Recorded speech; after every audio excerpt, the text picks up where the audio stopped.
Вітаю, шановне господарство. У эфіры навіны дня. Анастасія Русецкая. Запрашаю.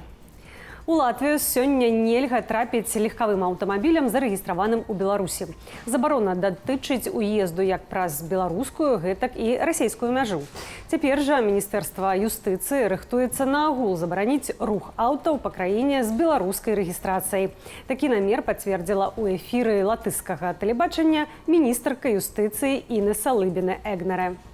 Забарона на ўезд у Латвію аўтаў з беларускай рэгістрацыяй вынік 8-га пакету санкцыяў еўразвязу супраць Беларусі. Гэтак забаронены імпарт з нашай краіны шэрагу тавараў, у тым ліку легкавікоў. Абмежаванне на ўезд не распаўсюджваецца на транспартавыя сродкі дыпламатычных і консульскіх прадстаўніцтваў. Служба дзяржаўных даходаў Латвіі падкрэслівае, калі ўладальнік легкавіка адмовіцца выконваць прадпісанні мытнага органу, аўта могуць сканфіскаваць. Вярнуцца з еўразвязу ў Беларусь машыну будзе магчыма, калі яна не задэклараваная як тавар. У аб'яднаным пераходным кабінеце заявілі, што лічаць немэтазгодным абмяжоўваць мабільнасць беларусаў. Пры гэтым падкрэслілі, АПК актыўна выступае за ўвядзенне абмежавальных захадаў, скіраваных на перадухіленне абыходу санкцыяў і зніжэнне патэнцыялу для працягу вайны супраць Украіны.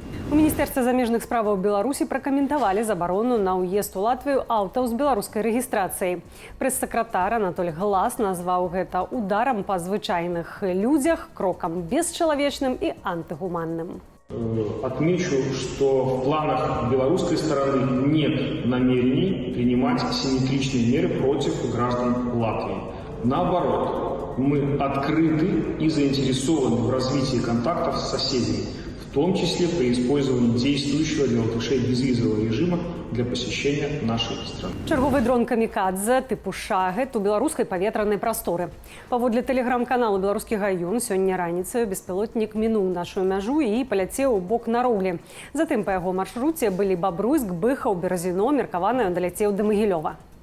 У неба праз трывогу ўздымалі авіяцыю. Знішчальнік Су-30 вылятаў з аэрадрома ў Баранавічах, а верталёт Мі-24 з мачулішчаў. Гэта ўжо 4-ты беспілотнік, які ўвайшоў у паветраную прастору Беларусі з 11 ліпеня. Амаль 5400 асобаў асуджаныя ў Беларусі з 2020 года паводле сумна вядомага крымінальнага артыкулу. Арганізацыя і рыхтаванне дзеянняў, што груба парушаюць грамадскі парадак альбо актыўны ўдзел у іх. Пра гэта паведамляе праваабарончы цэнтр «Вясна». Такі артыкул улады выкарыстоўваюць для палітычнага пераследу ўдзельнікаў мірных акцыяў пратэсту, якія адбыліся пасля выбараў прэзідэнта ў 2020-м. Праваабаронцы падлічылі, паводле 342-го артыкулу кожны працоўны дзень судзяць 6 беларусаў. Згодна са звесткамі «Вясны», на сярэдзіну ліпеня ў Беларусі налічваюцца 1392 палітычныя вязні. Дональда Трампа афіцыйна вылучылі кандыдатам на прэзідэнта Злучаных Штатаў Амерыкі ад рэспубліканскай партыі. У чацвер Трамп мае абвесціць, што прымае гэтую місію і кінуць выклік дзейнаму прэзідэнту США Джо Байдену на лістападаўскіх выбарах. Дональд Трамп на партыйны з'езд прыехаў з забінтаваным вухам праз 2 дні пасля замаху і праз некалькі гадзінаў пасля юрыдычнай перамогі. Паводле агенцтва Reuters, суд спыніў адзін з крымінальных пераследаў Трампа за незаконнае захоўванне сакрэтных дакументаў. Кандыдатам на віцэ-прэзідэнта США Дональд Трамп абраў 39-гадовага сенатара ад штату Агайо Джеймса Дэвіда Венса. Ён выступае за спыненне паставак Вашынгтонам узбраення ўкраіне і хутчэйшае урэгуляванне канфлікту. Расія мае быць рэпрэзентаваная на наступным саміце міру. Пра гэта заявіў Владзімір Зеленскі падчас прэс-канферэнцыі ў Кіеве. Паводле прэзідэнта Украіны, план рэалізацыі ўсіх пунктаў, неабходных для гэтага саміту, будзе гатовы ў лістападзе.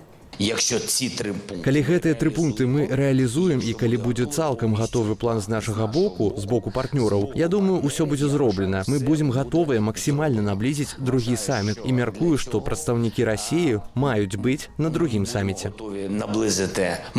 3 пункты, пра якія сказаў Зеленскі, будуць абмеркаваныя на 3 сустрэчах да пачатку саміту. Першая сустрэча наконт энергетычнай бяспекі мае адбыцца ў Катары ў канцы ліпеня, пачатку жніўня. Таксама на жнівень запланавалі другую сустрэчу ў Турцыі, дзе абмяркуюць свабоднае мараплаўства. Трэцяя сустрэча адбудзецца ў Канадзе ў верасні. На ёй будзе весціся размова пра абмен палоннымі і вяртанне украінскіх дзяцей. Прэзідэнтка Грузіі падала пазоў у Канстытуцыйны суд супраць закону аб празрыстасці замежнага ўплыву. Саламе Зурабішвілі патрабуе цалкам скасаваць яго, бо ўпэўненая, што той супярэчыць Канстытуцыі. Адзін з артыкулаў якой абавязвае рабіць усе меры для забеспячэння поўнай інтэграцыі Грузіі ў еўразвяз і НАТО.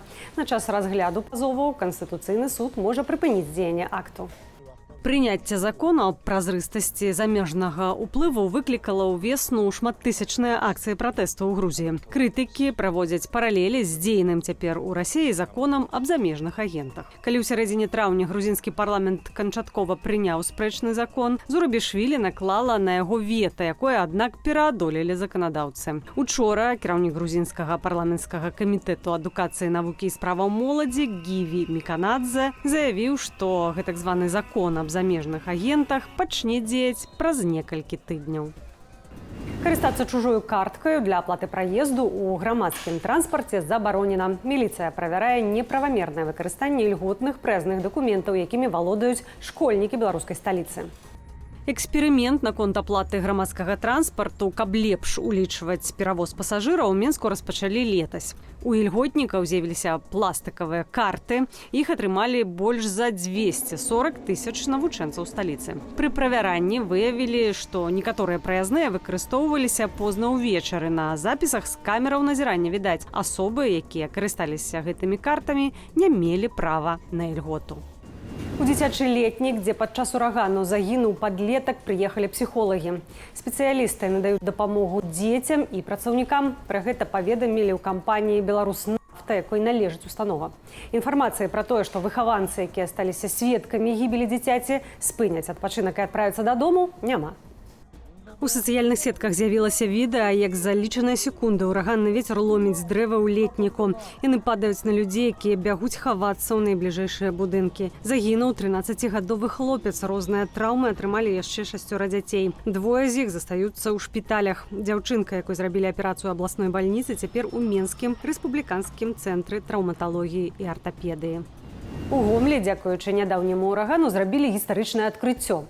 На тэрыторыі палацу Румянцавых і Паскевічаў падчас непагадзі ўпала дрэва. Аказалася, што пад каранямі яно хавала фантан 19 стагоддзя. Дакументы і здымкі 30-х гадоў 20-го стагоддзя пацвердзілі, што такіх фантанаў было 2, але ў пасляваенны час яны не захаваліся. Цяпер знаходку вывучаюць, пасля чаго вызначыцца яе далейшы лёс – рэстаўрацыя або ўпарадкаванне.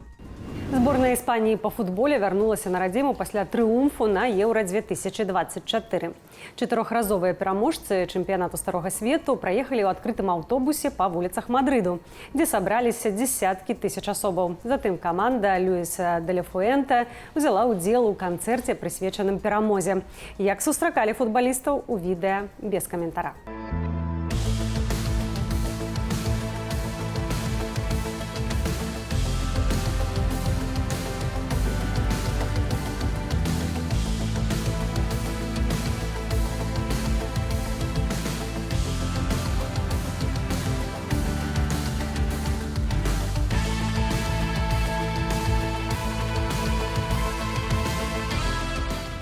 Калі вы глядзіце гэты выпуск у Ютубе, заклікаю ставіць лайкі і каментаваць, калі для вас гэта бяспечна. Для вас працавала Анастасія Русецкая. До сустрэчы заўтра.